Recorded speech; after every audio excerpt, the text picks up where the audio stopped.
On parle beaucoup de ça aujourd'hui, on parle des juifs ashkénazes séfarades. C'est une distinction relativement récente par rapport à l'histoire des juifs.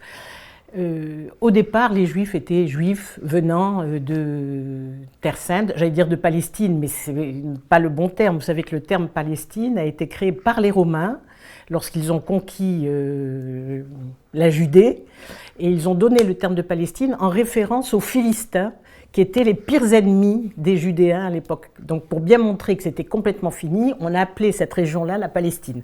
Bon, donc quand les Romains ont conquis la Judée, ils ont amené avec eux des Juifs à travers toute la Méditerranée. Donc on a retrouvé des Juifs un peu partout, et beaucoup en Espagne. Enfin, on sait qu'il y a des Juifs en Gaule, déjà, donc avant même la naissance de la France, et qu'il y a des Juifs en Espagne avant l'ère contemporaine, avant l'ère chrétienne.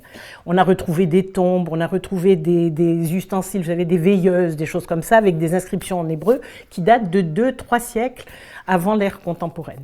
Donc, à ce moment-là, là où vivaient les Juifs, essentiellement sur le pourtour méditerranéen, il y avait des Juifs, pas ashkénazes, séfarades. En 1492, c'est l'expulsion des Juifs d'Espagne, c'est l'Inquisition qui oblige les Juifs soit à se convertir et devenir chrétiens, catholiques, soit à partir. Et on pense que plus des 2/3 des Juifs sont alors partis d'Espagne. Ils sont partis et ils se sont répandus donc en France, en Allemagne, en Pologne. Et à ce moment-là, pour les désigner par rapport aux Juifs qui étaient là sur place, c'était ceux qui venaient de séfarades. Séfarades, c'est un mot hébreu. On a décidé que ce mot hébreu désignait l'Espagne. Donc les Juifs séfarades sont nés au XVe siècle, en fait, à la fin du XVe siècle, au début du XVIe, et originellement, ce sont uniquement ces Juifs venus d'Espagne, expulsés d'Espagne. Les Juifs ashkénazes, eux, c'était les Juifs qui vivaient le long du Rhin, du côté français comme du côté allemand. Donc tous ces Juifs qui vivaient le long du Rhin, qui parlaient un dialecte judéo-allemand, qui allait devenir le yiddish, en se mélangeant ensuite avec le polonais, le russe, l'ukrainien, etc. Ceux-là, ce sont les Juifs ashkénazes.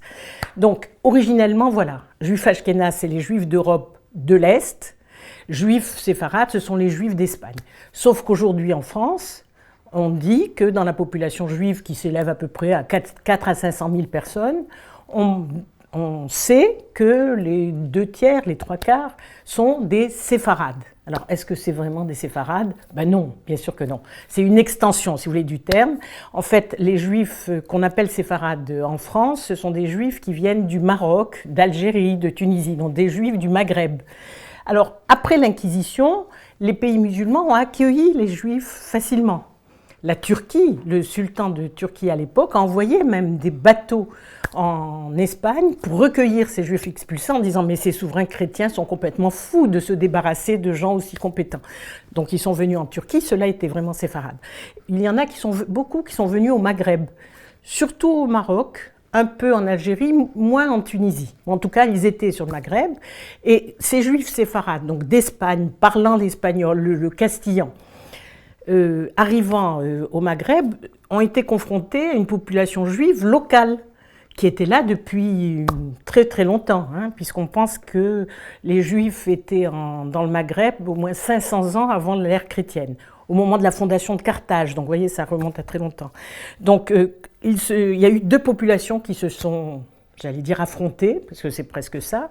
Donc une population locale qui était obscurantiste, disons, enfin qui avait perdu toutes les connaissances, qui était plutôt dans un monde un peu de superstition, etc. Et cette population séfarade qui était de très haut niveau intellectuel et qui a renouvelé complètement le judaïsme maghrébin.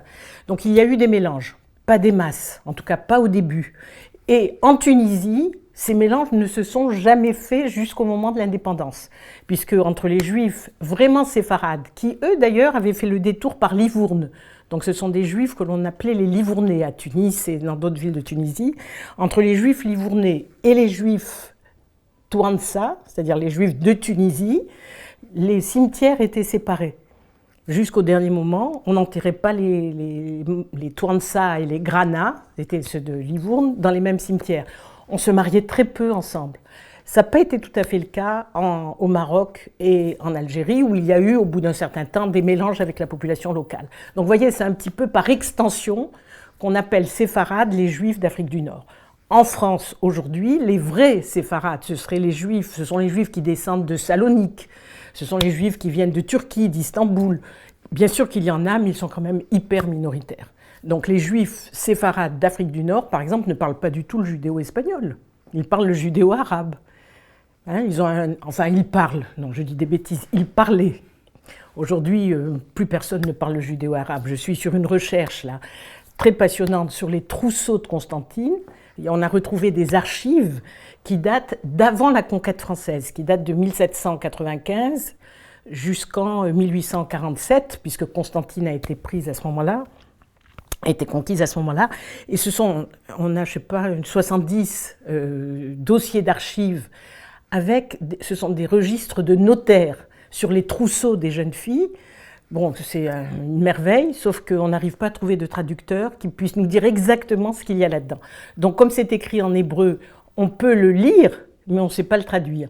Donc voilà. Donc, pour vous dire que le judéo-arabe, qui était la langue majoritaire au Maghreb, c'était cette langue qui était majoritaire parmi les Juifs, c'était pas le judéo-espagnol.